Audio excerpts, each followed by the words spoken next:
那么什么是素质教育？到底是钢琴考级，还是围棋考级，还是篮球比赛？到底我们是为了孩子们的潜能而去学，还是为了考试而学？什么是教育本该有的模样呢？我们又能不能在玩之中实现素质教育的初心呢？带着这些问题，我开启了筑桥语言故事会的实验。我是在2020年8月份接手的筑桥语言故事会，并把它从一个家长社团改造成了亲子社团。在上任伊始，我就想开启一个大胆的实验。这个实验的内容是什么呢？就是故事会它不是一个为了活动而存在的组织，它也不是一个语言和写作的培训机构。它的使命是家长共创加上孩子的自我探索。如果要用几个关键词来串起这个实验的话，那么它们分别是失控、无用之用、显影液。这3个词是什么意思呢？听我一一道来。第一个关键词失控。失控和共创一直是我们发展的第一原则。因为故事会除了有一个大的愿景和使命，其实我们是没有具体的内容的，也没有非常详尽的活动的流程，甚至我们不去设想最后的结果是什么样子，都没有。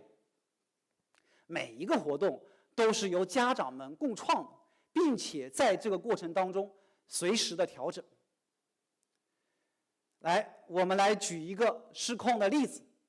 有一次我们办一个演讲比赛，想得很好，但是只有4个人报名，很惨。但在我们这些失控的信徒看来，这个其实不是失败。于是我们觉得它只是一个过程而已。于是我们进行了复盘。复盘之后，我们有2点总结。第一，演讲对于小学生来说确实有点难，所以大家有畏难情绪，不敢报名。第二，演讲是最佳的公众表达形式，越早接触越好。所以我们就顺势办了一个演讲训练营。哇，教孩子怎么去演讲，瞬间有50多个孩子报名。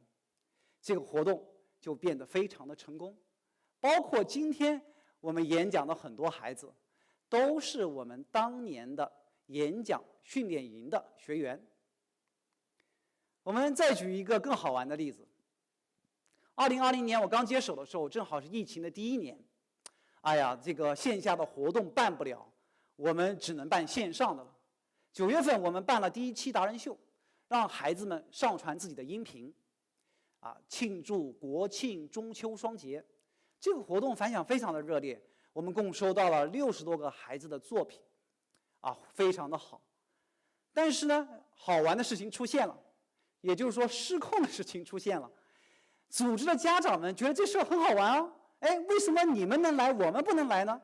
于是他让孩子们去定这个规则，自己亲自的披挂上阵，说我们也要来。这就是著名的筑桥的甜妈暖爸故事大赛。孩子们也不服气了，这个事情正在向不可控的方向发展。孩子们说我们要玩个更高级的。什么更高级的？广播剧。今年7月1号，中国第一个全部由孩子配音的广播剧诞生了，正式上线喜马拉雅。让我们来听听他们神仙般的声音。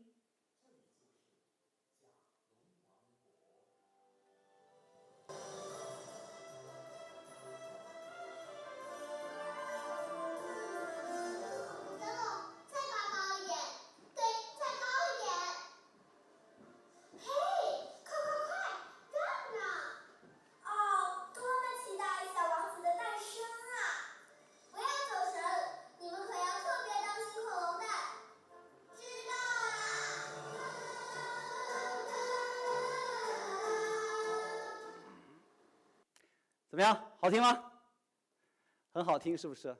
其实变化是常态，不变是初心。套用凯文·凯利在《失控》那本书扉页上的一句话，既不是向西，也不是向东，而是指向内心。第二个关键词，无用之用。什么是无用之用？在可以预计的将来，我们必将经历一个非常多变的时代。在时代的洪流中，如何能够不随波逐流，守住自己内心的安宁，从而收获更多的快乐呢？我的答案是无用之用。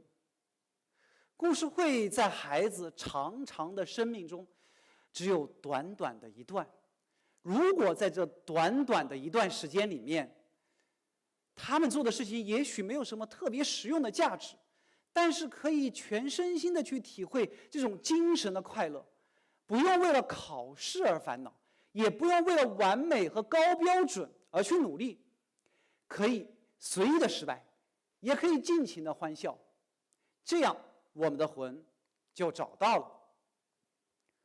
流浪绘本计划就是无用之用的完美体现。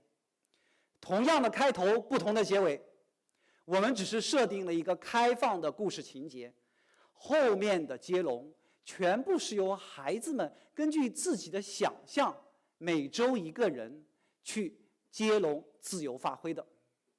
在这个过程当中，家长是不能干预的，孩子们想怎么画怎么画，想怎么写就怎么写。这样一个自由散漫的活动，刚开始我们也很担心会不会有人报名啊？结果来自各个年级56名住小乔报名了本次活动。我们人扑出来了，一本书显然是不够的，为了满足所有孩子的需要，我们干脆把它变成了5本书，做成了一个系列。此后每个学期我们都有一个系列，每次的报名都非常的火爆，都是要秒抢的。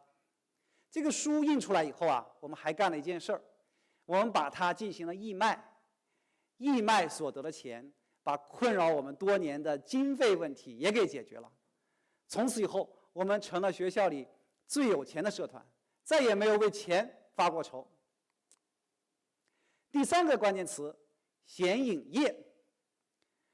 著名心理学家武志红曾经说，孩子并不是白纸一张，他们生下来就有自己的思想，等待我们去引导和挖掘。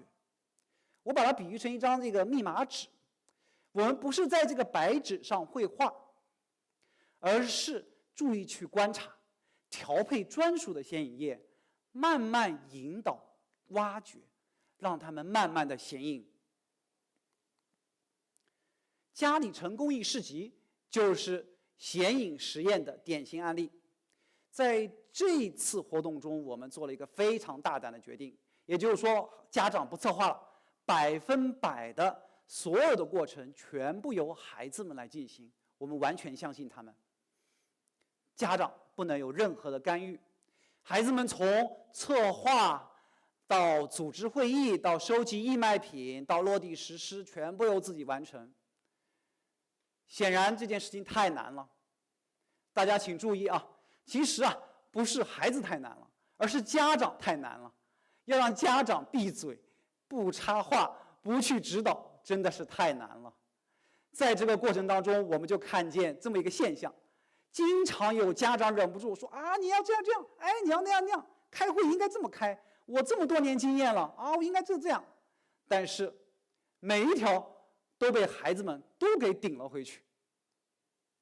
家长们可憋屈了，终于在一个月黑风高之夜，部分忍无可忍的家长揭竿而起，在一个腾讯会议里面和孩子们进行了大辩论。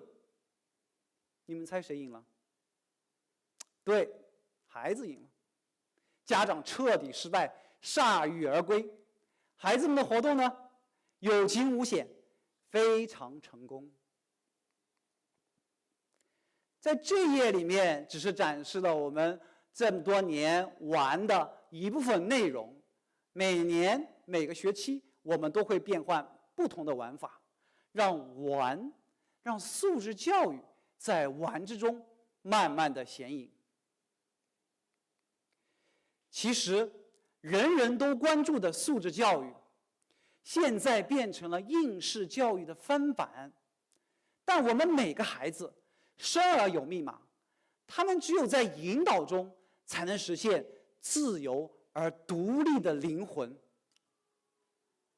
失去了灵魂的孩子，就像孤单的落叶，他们压抑，继而抑郁，从而失去了对生命的眷恋。让素质教育从应试中走出来吧，让素质在玩之中慢慢的显影。这就是我在学校、家庭、培训机构之外的第四空间探索的教育实验。谢谢大家。